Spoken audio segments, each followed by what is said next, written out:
Giờ xuống đầu kia cái bò đi cái thế à chú ngoại viên rất là cái gì à cái mà lâu tới rồi lắm à cái nào xong thì còn thì thung về cái này cũng là chuan cái lai à đi đâu làm à cái football là cái nó sáng rồi NPL là tên player này thể tụ riêng talent này thì important tấn sĩ à thế điểm này tụ hiền thì những số ai để à tí tên rồi lâu number 4 mà là cái với một lẽ này thì có cái pháp thuật rồi đấy phần trả được cho nữa nhưng không được cái sự tự công mới là thế thì không anh có xin chơi anh có xin chơi cái cả anh đã anh đã bung tlang bazar lampang an tong tainan manga ramri ko lampang pon mang ve me kani so non chuak e final match đâu này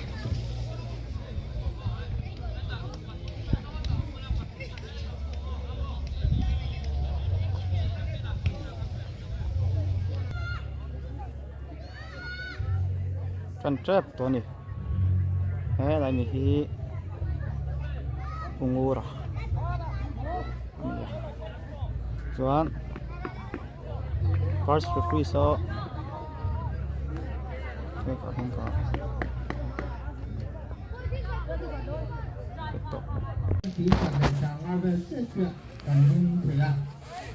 Premier League lampangin kick off dona goal an try lại hai mẹ mẹ đi xem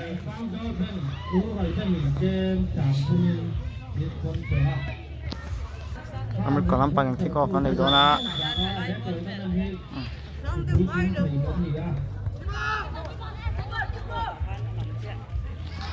keeper ini mana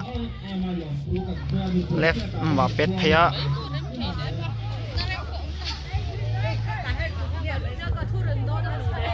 Nomor kon lampangin Jack Hall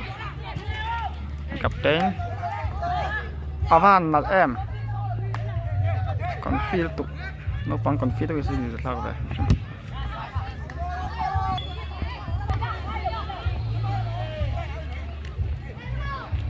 còn lampang bola thể đó nè bung tlang bazar lampang hi an có sirin puya ni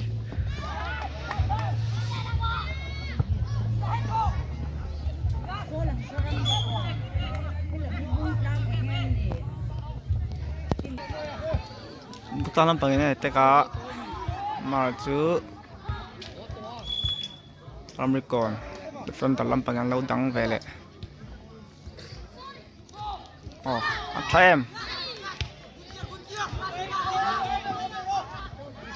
under 14 anh nia anh game quyết định khóc mày hi đi lang pasal lampang hi anh game play môi đâu khóc mày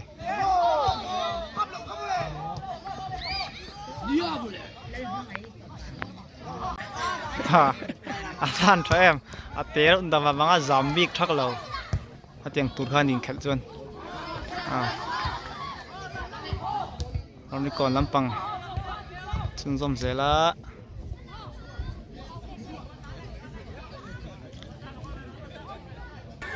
putlang basal lampangin an normal chu ramen kon lampang tinau changkhong ve zela an tha point mil tok khop mai mungtlang lam ki par hi alu hi asen ani lusen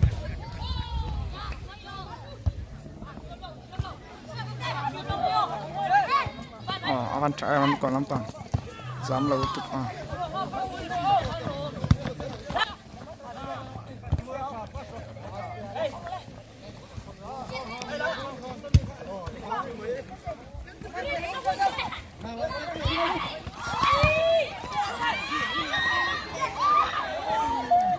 hát uyom ve kha chu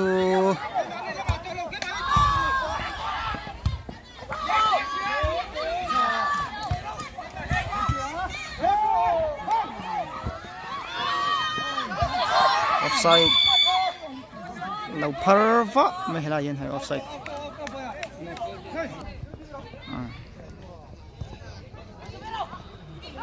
nấu bằng đây hi ngại bôi mỏ tụi nó nhá under 14 cái lại ha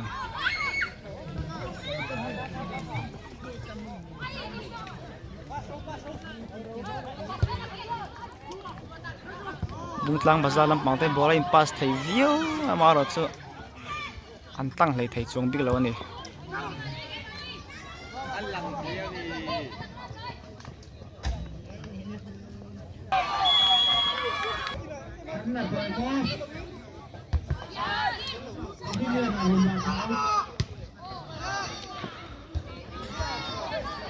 anh chết tlang khóc mày hay alien đâu phải chỉ nằm về về à tết có hi anh chết tlang về này nhưng tao làm bằng này tất cả ama rồi chú anh lâu đắng lệ thấy thế là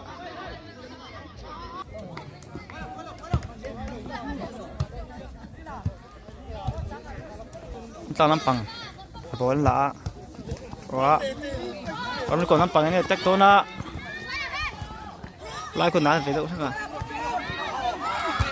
rồi làm được còn làm bằng bố lên đi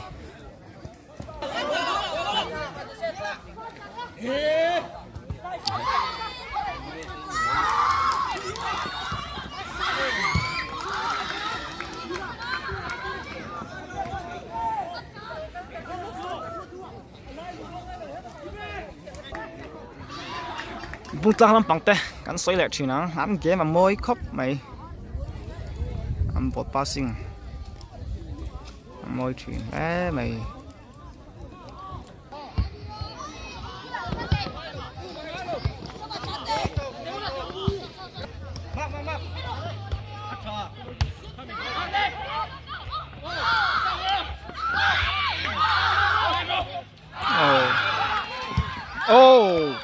Avan pui ram em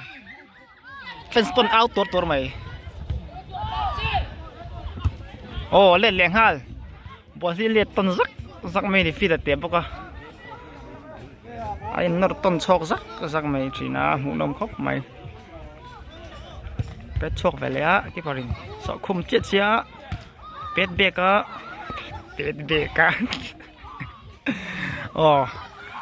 buta lampang defender yang clear a buta lampagin ball akhala number 6 bum tlang theng em aro chu no dang chat le ball thon thale ai phadai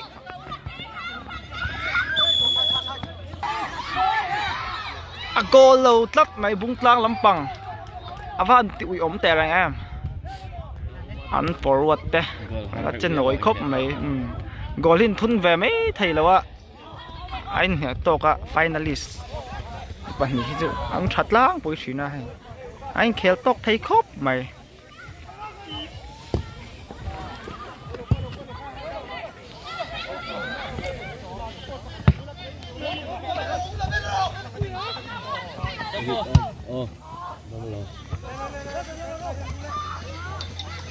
ta làm bàn giờ number 11 thì thái độ khóc mày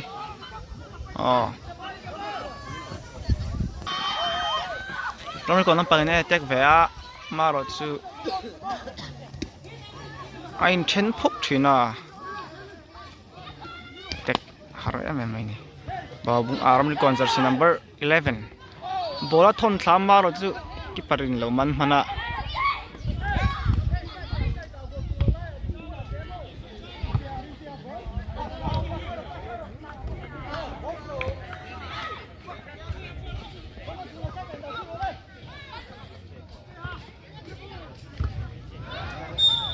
handball lo mi zo chuan ball tlo an ti mai teng kha a sei vak anh nó còn chơi lo ball tlo ani top mai ni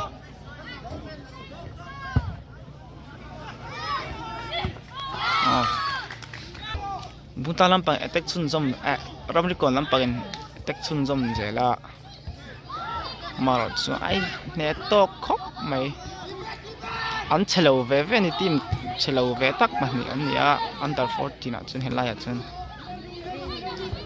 avan pass chat pe reng zarsin ang tuka ni sabe jam shit har ai le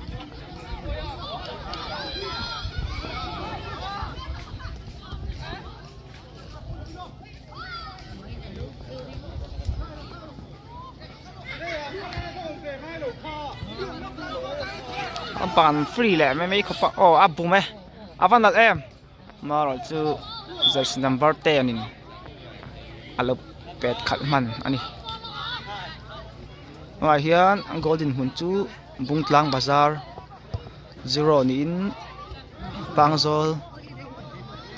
Hamrikon 0 anh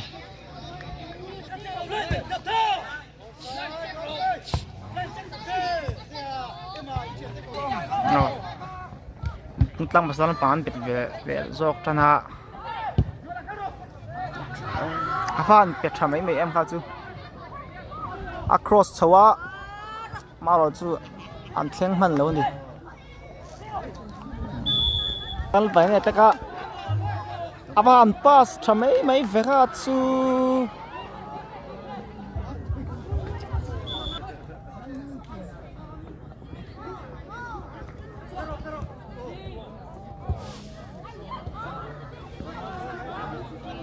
avan chadok em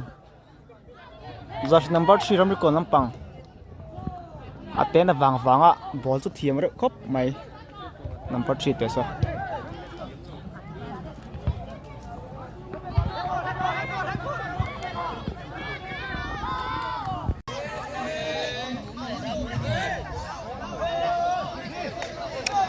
goal hengem ki paralian lawa ki paralian em lawa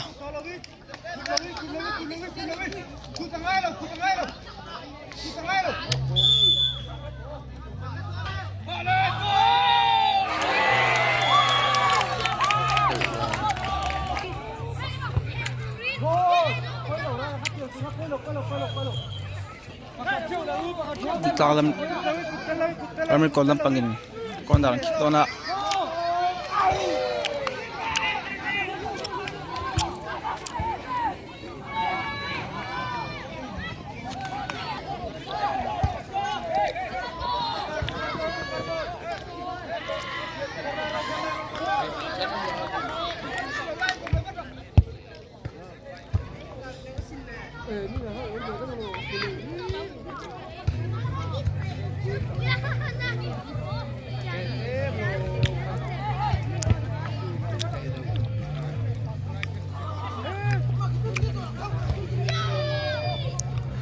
Ramai kon lampang hi an back zok pat me game ang game hi chuan first half so trap a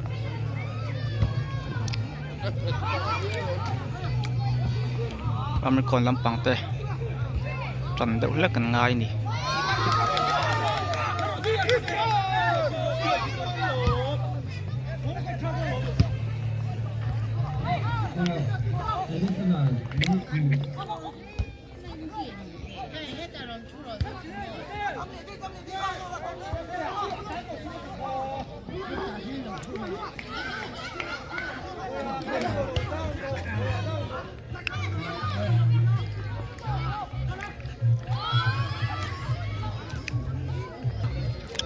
tang pang ne tek chun som se la maron chuan an tang hlei thei bi lo ni he lai hian hei khel en tu te hi kan en nai thin ma linesman pop part hlei thele kan siam thin hi moi lo thin kop he lai line bulai kan ding thup zel mai ni am try em avan try em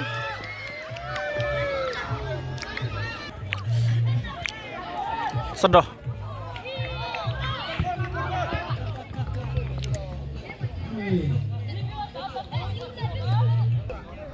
bung tlang lam keeper te ki bung tlang lam keeper ai diam deu an yoma first half so trap ani ne la mai khen tu te pon tom khop okay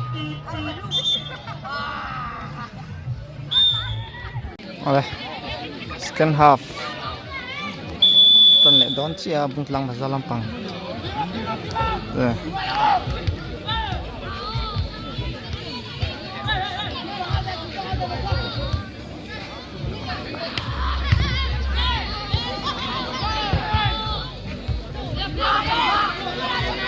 xếp tha anh em xếp tha anh tiếng gì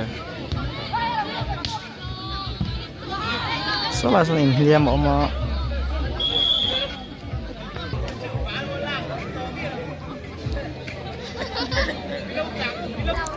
ramai kon lampang corner kick dona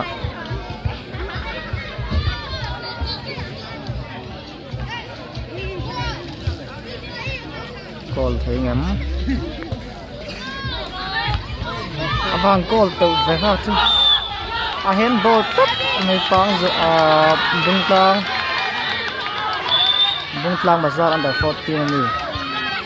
handball là defend penalty áp để khá chỗ chiang cả phía phần tăng phổ biến không biết còn làm tăng chán lốm tóc máy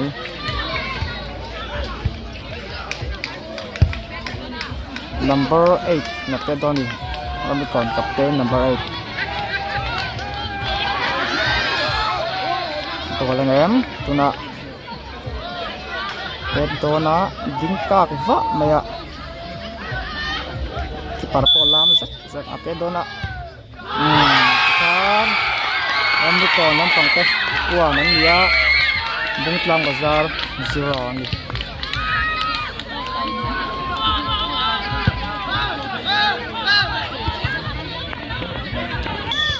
tangan pangen thalea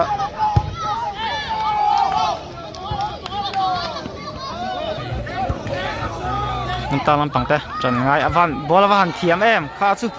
avan nal ve number 11 bungtlang under 14 thiam khop mai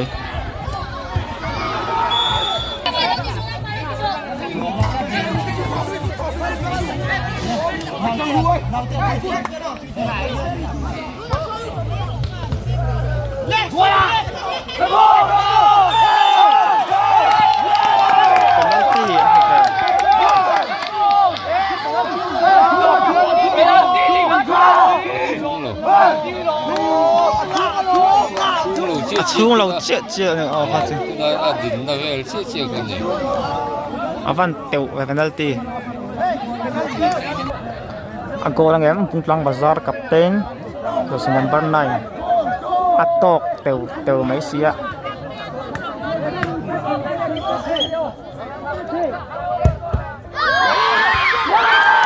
goal về ta Bungtlang Bazar lampang teh avan goal chiang em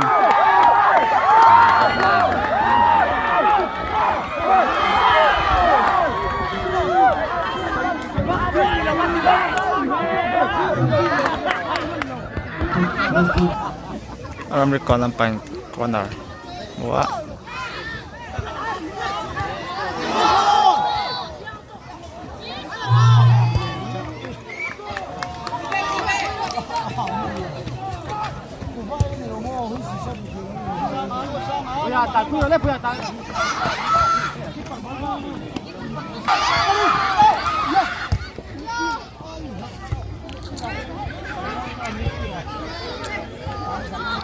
mình còn làm bài này tất cả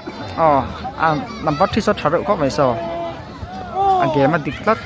ban lát number 17 ball xin loss anh chẳng cho cả anh chẳng đấy thấy lâu này từ băng mà hiền anh chịu mạnh dễ mày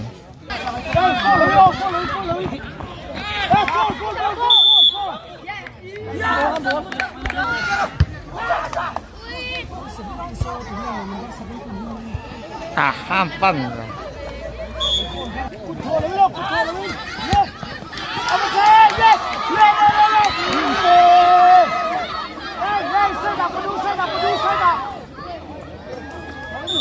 Bungtlang này làm gì còn đây anh kia là mũ nông khóc mày hay fans pun ngại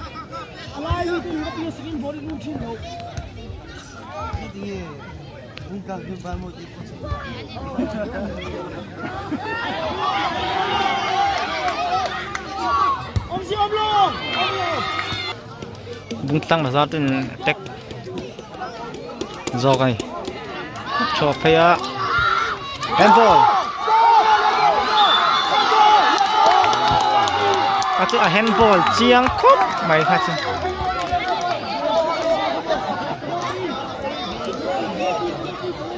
penalty pele referee achu a chiang al tuk chak na goal theng em a chiang mai sia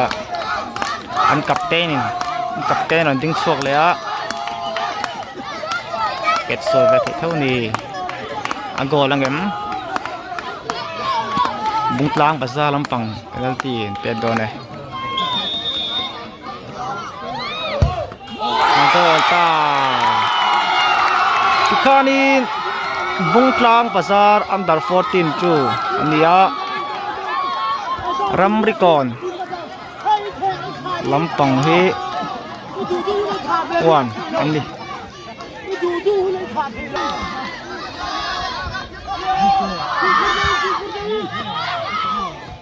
hey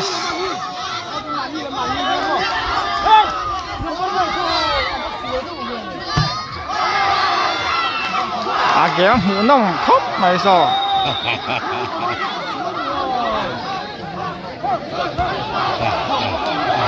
under 14 apa hey under 14 kaya man niya amoy lâu lẽ mày som pali game ạ chuan amoy lâu tất cả đi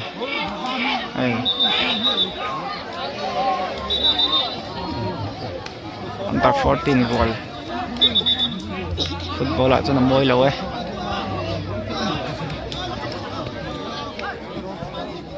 kan trăng tỏ xia fans lam tele player lam pang te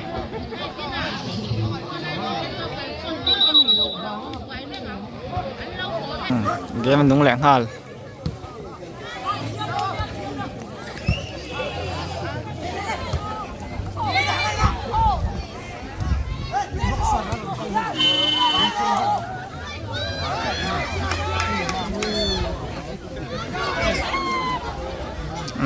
ti boy ve nak mang mình number 3 pon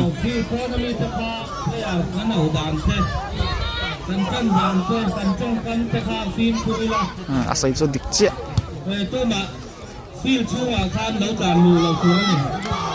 sang son nei ma ro chu phut mai thei lo am ri kon Lampang te tran ngai le ta zo ke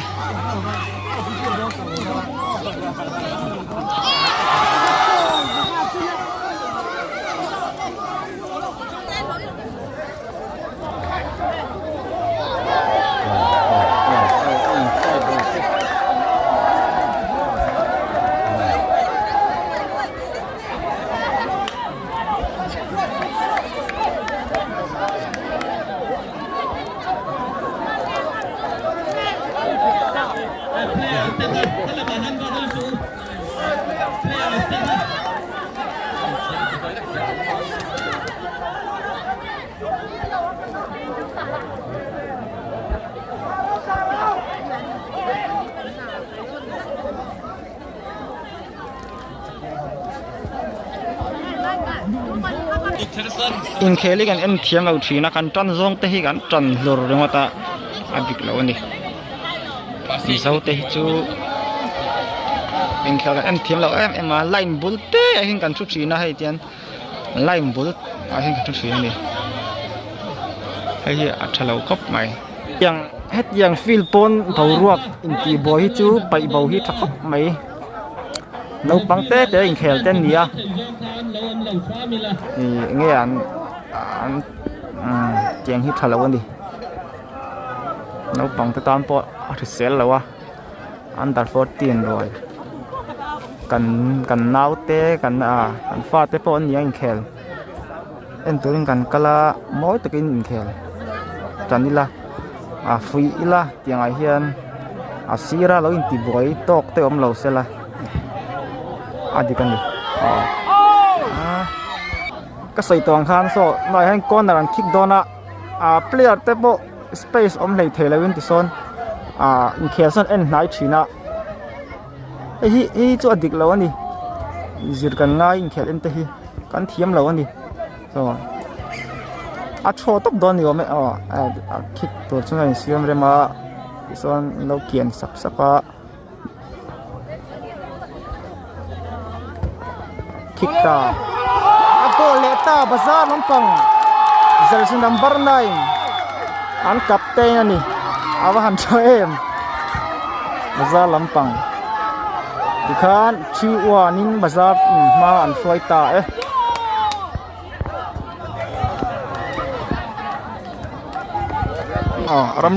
ramri kon lampang te nual me lawin football chang game hian thlai thlak thia la comeback thein ni na hian hun la tama ramri kon lampang te an tang le te se gol ni thun langa ya draw turin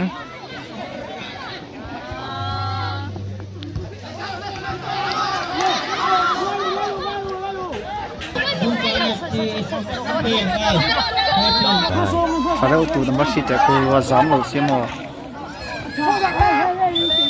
tho dik lo la ta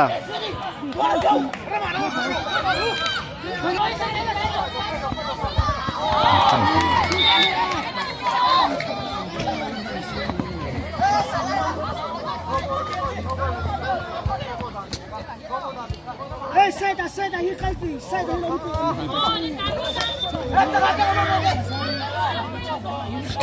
tho swal veleta anh thok anh đậu mấy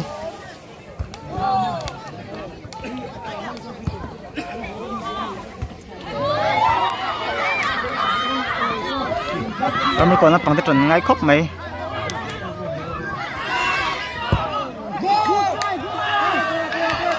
chúng ta lắm bằng vẽ lần pet xua cả mới còn nó bằng tên lâu đằng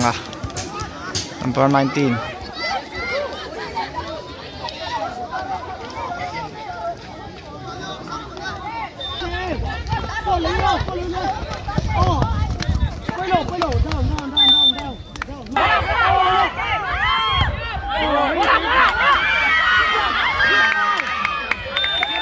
มันcòn lắm bằngแต่อันcòn phi sủa đều lẽ mấy cái goal trap anh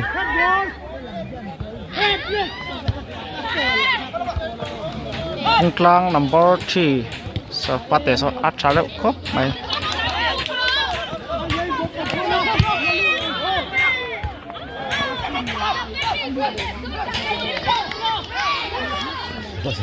aram ni kon lampang ta hi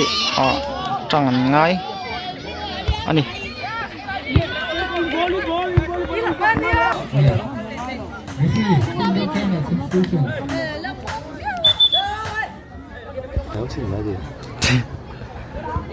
là họ biết rồi ta là mà prang số làm bằng tiếng kế mà nổi chân khóc mấy bung ta làm bằng kick paya ama so linesman lau parto sia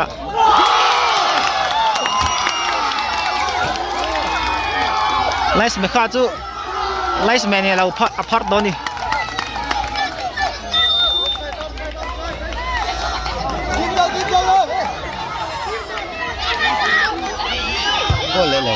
gol le lau tat koral hip to sin le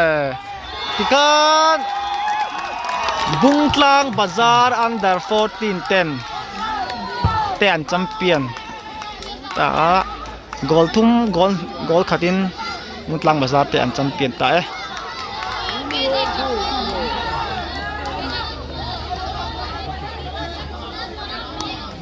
Rai so in bor khom lui ya tin tak nang ti don ni arin pia trong trai do na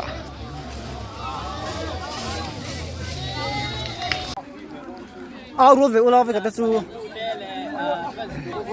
đây là cứ về rồi